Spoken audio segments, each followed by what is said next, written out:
This video is going to demonstrate how to convert a color image to black and white directly in RAW conversion.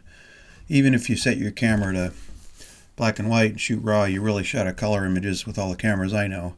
I'm going to click off the black and white slider. You can see I'm starting here with a pretty piss poor image in terms of contrast. I liked the lighting and the setup, but I was getting a lot of flare. And I figured I could do a pretty good job on black and white with it. So I clicked the first thing I do is I click the black and white thing up here, and this is with this, as you see it, is kind of how I ended up in the end. Let's take a look at how I did that. The first thing I did was I set a white balance for the color image, just a certain range. I picked a profile here which matched more or less what I wanted. So always do that first. Pick the profile and the color balance. And then because of the contrast problems, I had to do a lot with the sky in the foreground. So I pulled these highlights way down. You can see without that it changes the darkness of the sky. I also boosted the shadows, again, before, after. And then I tweaked the whites. More on the whites makes it pop the whites, and it changes the relationships. And then I also played with the blacks. So some of these images like this, you're going to have to play around to get a good detail. Sharpening, I hit it fairly hard with 55 0.7, more than I usually do, because it's black and white and it can generally take more. Now, as far as effects, the clarity is as a very minor effect. You can see it sort of pops details in a contrasty sort of way. Dehaze has a major effect.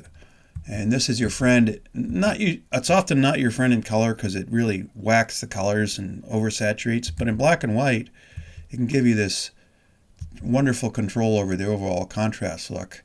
And probably I went too hard at 40. I think this is a little contrasty, but in this example, it's showing us more drama. That's too flat, maybe something in between. It's hard to say. It's all personal taste. Now, the last thing, and maybe in most cases most important, because this is more of an extreme contrast image, is we have this, let me close these down here. We have this black and white mixer thing. And what the mixer allows us to do, remember, we haven't even opened the RAW file. It allows us to affect all the color in a lot of different ways. We got the primaries, the reds, greens, blues. We got the intermediates like oranges, yellows, aquas, purples, and magentas. Now in this case, I wanted to affect the blues because that's sky and shadows and things. So if I zero that out, you can see the blues. There's our blue haze. And I didn't want that blue haze, so I pulled that out partly by popping those blues down. And then the purples is another combination of blue and what is it, magenta? I don't know, but same type of idea.